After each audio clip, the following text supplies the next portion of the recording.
할렐루야. 4월 7일 저녁 말씀 시간입니다.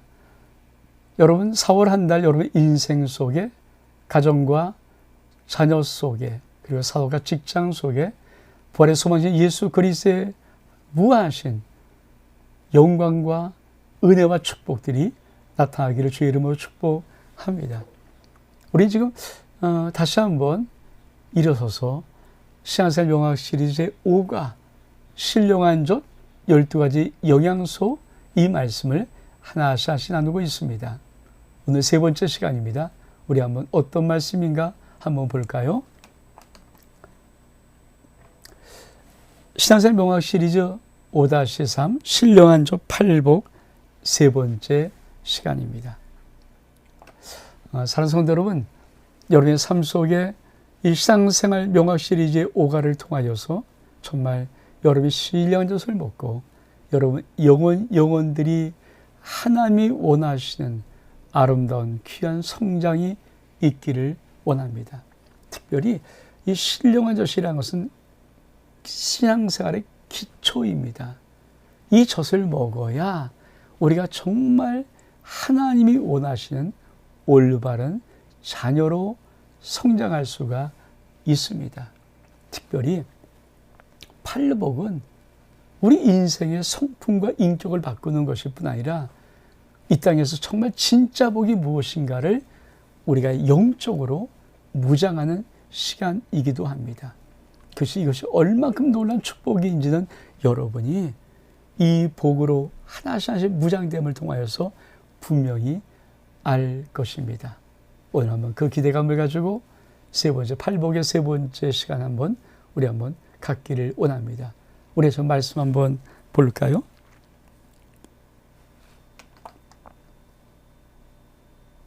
자, 신령한 조 8복 세 번째 시간은 오니 한 잔 복이 있나니, 마태복음 5장 5절의 말씀에 오니 한 잔 복이 있나니 그리 땅을 기업으로 받을 것이요.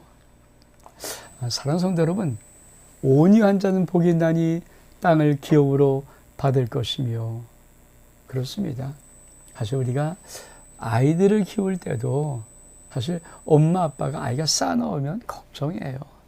아이가 막 싸납습니다. 막 핥히고 막 때리고 꼬집고 폭력적이고 그러면 부모가 그 아이를 양육하면서 걱정이 안 되겠습니까? 근데 아이가 참 착해요. 부드러워요. 온화해요. 따뜻해요. 정이 많아요. 그럼 사실 그 엄마 아빠가 그 아이를 볼 때마다 좋은 거예요. 마찬가지죠. 지금 이 팔복 신령한 젖은 뭡니까? 마치 우리 사람들이 자기의 어린 자녀에게 가장 귀한 것을 먹이듯이, 사실 우리 집의 팔복의 이 신령한 젖은 예수를 믿는 모든 하나님의 자녀들에게 가장 기본적인 아름다운 밑바탕을 깔아주는 그런 축복입니다. 그 중에 세 번째 오늘 할 텐데, 이 세 번째 복은 어떤 복일까요? 우리 같이 한번 말씀을 볼까요? 여러분, 성경에서 오니 한 잔 복이 있나니 일 때 이 오니란 단어가 갖고 있는 의미입니다. 어떤 의미입니까? 그렇죠. 사람의 표준한 성질이 온화하고 부드럽다. 온화하다는 말의 의미가 뭘까요? 이 말은 친절하다, 공손하다, 부드럽다, 따뜻하다, 화목하다, 고요하다. 온유하다는 이 원어가 프라위스입니다. 프라위스. 근데 친절한, 겸손한, 동정심이 많은, 인정이 많은 이런 뜻입니다. 그렇습니다. 성경에는 사실은 이 온이란 단어를 미크, M-E-E-K, 미크, 이 말은 온순하다, 유순하다는 뜻입니다. 또 이 온이란 단어를 영어로 쓸 때 험불은 뭡니까? 겸손한, 겸허한 이런 뜻입니다. 이게 바로 온유합니다. 여러분, 예수 믿는 사람이 정말 온유하다면 얼만큼 좋을까요? 사실은 예수만 믿는 사람들이 정말 가장 신앙의 기초, 가장 기본적으로 이렇게 그 성품과 인격을 쭉 깔아놓을 때 제일 중요한 것이 뭘까요? 이 온유한 성품이에요. 만약에 예수 믿는 사람인데 굉장히 잔인하다. 예수 믿는 사람인데 굉장히 폭력적이다. 여러분 어떻게 하시겠습니까? 예수는 잘 믿어요. 직분자예요. 교회 직분도 있고 뭐 11조 생활도 잘하고 아주 뭐 열심히 교회 충성하는 것 같은데 굉장히 과격하고 폭력적일 뿐 아니라 잔인해요. 그리고 굉장히 남을 상처를 주고 억압해요. 어쩌면 그 사람 때문에 그 교회는 문을 닫아야 할지도 모릅니다. 왜? 예수님과는 전혀 안 맞는 성품이거든요. 여러분의 자녀가 아주 공부도 잘해요. 똑똑해요. 아주 근데 굉장히 잔인한 성격 갖고 있어요. 굉장히 폭력적이에요. 굉장히 상처를 많이 줘요. 그러면 그 사람을 세상에 쓸까요? 여러분, 세상이 지금 가장 귀하게 보는 게 뭡니까? 인성입니다. 인성. 요새 뭐 미투 사건 있지 않습니까? 배국에 떠오르는 쌍둥이가 그냥 미투한 사건으로 그만 10억 연봉을 다 날려버리고 지금 국가 자격도 박탈당하고 그러고 있어요. 왜 그럴까요? 그가 어린 시절에 선수생활 하면서 폭력적이었다는 거예요. 잔인했다는 거예요. 막 여러분 상처 주고 이런 것들이 뒤늦게 오랜 시간 지났는데 불구하고 벌거져 나와도 그걸 가지고도 이 사회가 용납하지를 않습니다. 정말 지금 아마 대한민국의 사회도 인성이라는 것이 얼마큼 중요한지 굉장히 중요한 덕목으로 칠 것입니다. 근데 사실 믿음의 영적인 세계를 들어오면 이건 생명과 같은 그렇게 중요한 것입니다. 그러면 이 온유는 어떻게 될까요? 여러분, 온유한 것은 인간에게 본래는 없어요. 이건 주님의 성품이거든요. 물론 인간이 그렇죠? 좀 부드러운 사람이 있어요. 다정다감한 사람이 있어요. 근데 우리는 이런 속담 하나 알고 있습니다. 야, 지렁이도 밟으면 꿈틀해. 야, 순한 사람이 한번 화나면 더 무서워. 이 말은 뭡니까? 다 승깔이 있다는 거예요. 단지 그 승깔을 좀 안 나타나는 어떤 성품적인 어떤 약간의 그런 부드러움이 있을지 몰라도 사람 막상 끝에 건드려 놓으면 다 그 성깔 나오는 것이거든요. 그러면 믿음의 사람들은 이 성품을 어떻게 할까요? 여러분, 온이라는 것에 참 놀라운 이 프라비스 속에는 어떤 뜻이 있냐면 길들여진 이란 뜻이었습니다. 다시 한번 이 온이라는 프라위스라는 이 원어 속에는 아주 중요한 뜻이 하나 있어요. 길들여진. 다시 말하면 온은요 길들여진 성품 중에 하나입니다. 어떻게 할 수 있을까요? 사실 성경에 온유한 사람 중에 대표적인 뭡니까? 구약에 나오는 모세입니다. 모세는 모든 지면 사람들보다 온유함이 더 승하다라고 말합니다. 모세가 온유한 자였을까요? 아니에요. 급한 성격의 애굽 사람을 자기 백성을 때렸다는 것 이상으로 죽여버리고 모래 속에 감췄던 살인자입니다. 얼마큼 성격이 급한지 몰라요. 근데 40년 광야에서 이들의 양을 치면서 낮아지고 처참하게 나누면서 수많은 광야의 바람을 불면서 그 성품이 겸손해지고 온유해진 것, 이게 모세입니다. 그러므로 꼭 기억하십시오. 온유는 길들여진, 프라위스는 길들여진 이런 뜻이 있습니다. 사실 온유는 내 속에 있는 것이 아니에요. 온유가 참 중요한 것이 뭐냐면 다른 사람을 향한 나의 태도, 의미를 합니다. 그러니까 예수님이 나는 마음이 온유하고 겸손할 때 이 예수님의 온유는 다른 사람을 향하여서 예수님의 태도를 말씀하는 것입니다. 사실 아무런 문제 없고 또 건드린 사람 없고 혼자 있으면요 다 조용하고 다 온유해요. 근데 우리 인간 속에 건드리는 게 있으면 누구나 보니까 하지 않습니까? 왜? 우리 속에 온유가 없기 때문에. 그래서 꼭 기억하십시오. 두 번째로 온유의 참 중요한 것이 뭘까요? 온유라는 것은 나 혼자 있는 성격을 말하는 것이 아닙니다. 다른 사람을 향한 나의 태도를 의미합니다.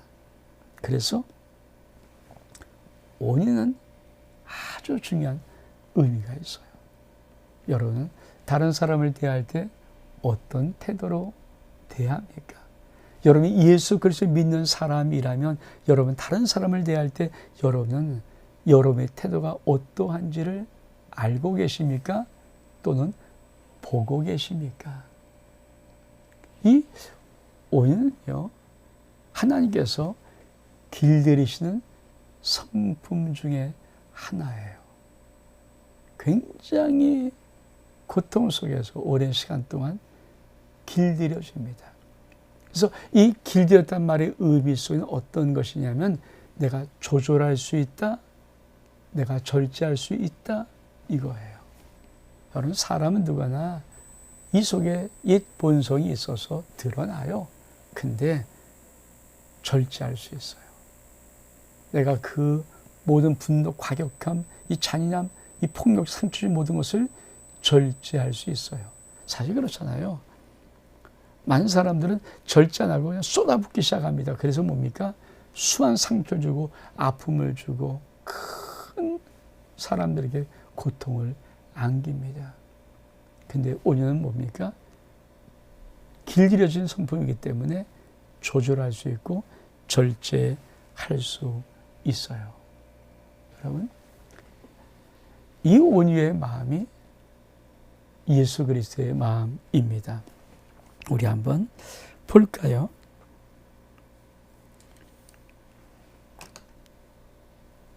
여러분, 온유는 정말 예수님의 성품입니다. 마태복음 12장 29절에 보면서 나는 마음이 온유하고 겸손하니 나의 멍에를 메고 내게 배우라. 그리하면 너희 마음이 쉼을 얻으리라. 우리 주님께서 나는 마음이 온유하고 겸손하니 나의 멍에를 메고 내게 배우라. 그리하면 너희 마음이 쉼을 얻으리라. 다시 말하면 가르칠 수 있는 조건의 하나가 뭡니까? 온유입니다. 며칠 제가 기사를 보니까 이런 기사가 났더라고요. 부모가 자식을 싸납게 하고 야단치고 하면요, 이 자식의 창의성이 다 사라져 버린대요. 자꾸 멍한 사람이 된다는 거죠. 그러니까 시키는 일을 하겠는데 나머지 어떻게 할지 모르는 그렇게 뇌가 바뀐다고 하는 것을 제가 읽고는 깜짝 놀랐습니다. 여러분, 부모들 정말 자녀에게 온유함으로 가르쳐야 됩니다. 예수님은 내게 배우라고 할 때 그 전제 조건이 뭡니까? 내가 온유한 자야. 그래서 나에게 배우라는 거예요. 여러분, 부모가 싸나오면 자식은 주눅이 들어요. 겁에 질려요. 말은 못하지만 이미 가슴이 떨리고 상처를 받고 눌러 있어요. 그래서 여러분, 싸나운 부모들의 자식들이 때로는 멍한 사람이 꽤 많습니다. 어떻게 할 줄 몰라요. 그때 큰 이렇게 솟대치면은 그냥 너무 안절부절한 이런 느낌. 왜 그렇습니까? 그 부모가 자식에게 싸남으로 상처 주었기 때문입니다. 만약에 여러분의 부모님인데 자식이 있는데 싸납다면 여러분 예수님의 온유함의 성품으로 주님의 은혜 가운데 바뀔 수 있기를 원합니다. 이게 그리스도인의 기본적인 성품입니다. 그리스도의 기본적인 성품. 그래서 제일 중요한, 내가 믿음의 성도다 할 때, 내가 예수 그리스도의 성도다, 하나님의 자녀라고 할 때 가장 중요한 성품 중에 하나가 온유함입니다. 우리 성도님 이런 은혜가 있기를 원합니다. 그러면 온유는 또 어떤 것일까요? 말씀 볼까요? 온유함은 하나님의 영광과 거룩과 상관이 있는 인격이다. 그래서 중요한 것이죠. 온유는 자기를 주장하지 않는 인격, 자기를 낮추는 인격입니다. 그렇죠. 이 온유함은 무엇입니까? 부드러움이에요. 많은 사람들이 너무 자기의 생각, 자기의 감정, 자기의 의, 자기 어떤 것들을 관철시키려고 애를 씁니다. 자기 말을 하죠. 자기의 감정에 휘둘리죠. 온유하지 못하는 거예요. 온유는 뭡니까? 자기를 주장하지 않는 인격을 말합니다. 사실 그래요. 우리 하나님께서 우리들에게 아니요, 그렇게 하기를 원하십니다. 정말 너무 자기를 주장하는 것, 그것 때로는 힘들 수 있어요. 그것이 때로 상처를 줄 수 있습니다. 그래서 예수님께서는 나는 마음이 온유하고 겸손하니, 우리 주님 자기 주장에서 자기 주장을 막 펼치면서 막 엇박지르고 이러지 않습니다. 전 하나님께서 가장 우리에게 주시는 너무나도 좋은 것, 그러나 정말 위험스러운 게 뭐냐면 자유를 주시는 거예요. 하나님께서 만약에 모든 것을 주장 펼치며 억압하고 막 욱박질러서 예수 믿게 한다면 이 세상 벌써 다 복음화됐을 겁니다. 하나님은 단 한 번도 그렇게 하지 않습니다. 우리를 존중하시고 우리를 그냥 그대로 보십니다. 온유는 바로 그런 것이에요. 자기를 주장하지 않은 인격. 근데 그 온유는 무엇일까요? 성령의 열매 중에 하나입니다. 그러면 온유는 어떤 복이 있을까요? 오늘 말씀 볼까요? 땅을 기업으로 받을 것이며 온유한 자는 복이 있나니 그리 땅을 기업으로 받을 것이며 이스라엘 백성들에게 젖과 꿀이 흐르는 가나안 땅, 약속의 땅. 그렇습니다. 온유라고 할 때 온유한 자가 받는 놀라운 축복입니까? 땅을 기업으로 받는다. 이 땅을 말할 때 항상 하나님이 전제 조건이 있습니다. 그러니까 성경에 나오는 땅, 그럴 때는 하나님의 입장에서 뭡니까? 당시의 백성에게 주고 싶었던 젖과 꿀이 흐르는 가나안 땅을 말합니다. 이게 전제 조건이거든요. 그 땅이 뭡니까? 약속의 땅이에요. 그러므로 온유한 자가 복이 있습니다 할 때 땅을 기업한다는 이 땅의 의미가 뭘까요? 너는 하나님의 약속의 땅에 있어, 이런 뜻입니다. 너는 하나님의 약속의 말씀 위에 있어. 너는 하나님의 나라 안에 있어. 너는 하나님의 통치를 받고 있어. 우리 하나님이 가나안 땅 소개할 때 젖과 꿀이 흐르는 땅이다. 그리고 모든 산과 들과 모든 곳에 깊은 샘과 아름다운 샘과 원천의 샘이 계속 흐른다. 그리고 그 땅은 하늘의 비를 머금는 땅이다. 그리고 보리의 소산지요 밀의 소산지요 모든 아름다운 과실이 풍성하게 나는 땅이다. 그리고 뭐라 합니까? 산의 땅 속에 철과 동이 있어서 늘 캐낼 수 있는데 무궁한 미래가 있고 무궁한 가능성이 있는 그런 땅이다. 사실 말하면 우리가 정말 예수의 성품을 닮아 온유한 자가 되면 여러분 인생 속에 하나님의 약속의 놀라운 성취가 일어납니다. 여러분 정말 하나님의 땅에서는 그 풍요로움의 맛을 볼 것입니다. 여러분 인생 속에 하나님의 모든 언약이 그대로 이루어지는 놀라운 인생을 살게 될 것입니다. 여러분의 미래에 놀라운 위대한 가능성이 있음을 여러분이 분명히 보게 될 것입니다. 쉽게 말하면 여러분은 하늘의 복받은 자가 될 것입니다. 이게 온유한 자는 복이 나니 땅을 기업으로 받을 것이며, 상대적으로 우리가 살아온 내가 있는데 이 성품, 그래, 온유하자, 바뀌지 않습니다. 그래서 우리가 성령의 동행하는 고백기도 31일을 통해서 자꾸 성령과 동행하는 이 고백을 하고 이걸 배우는 거예요. 제가 아침 말씀 묵상에다가 30일 동안 다 했던 걸 다시 한번 하루하루 하나씩 몇 월 며칠 말씀 묵상 바로 위에다가 먼저 적습니다. 그게 성령 동행 고백기도의 31일 우리가 했던 것이거든요. 매일 아침마다 여러분 말씀 묵상의 계절 그것을 먼저 고백하면서 주님, 내가 이 길 가기로 합니다. 고백하면서 살아보십시오. 여러분은 한 달, 두 달, 1년, 2년 지나면서 정말 예수님을 닮은 온전한 자가 될 것이고, 여러분 온유한 성품을 통해서 여러분 인생에 하늘에 약속한 놀라운 축복들이 이루어질 것입니다. 사랑하는 여러분, 4월은 소망의 달입니다. 부활의 소망이 있는 달입니다. 전 여러분의 인생에 소망이 있음을 축복합니다. 여러분의 가정에 하나님의 소망이 있음을 축복합니다. 특별히 여러분의 자녀의 미래가 열려진 소망이 있음을 축복합니다.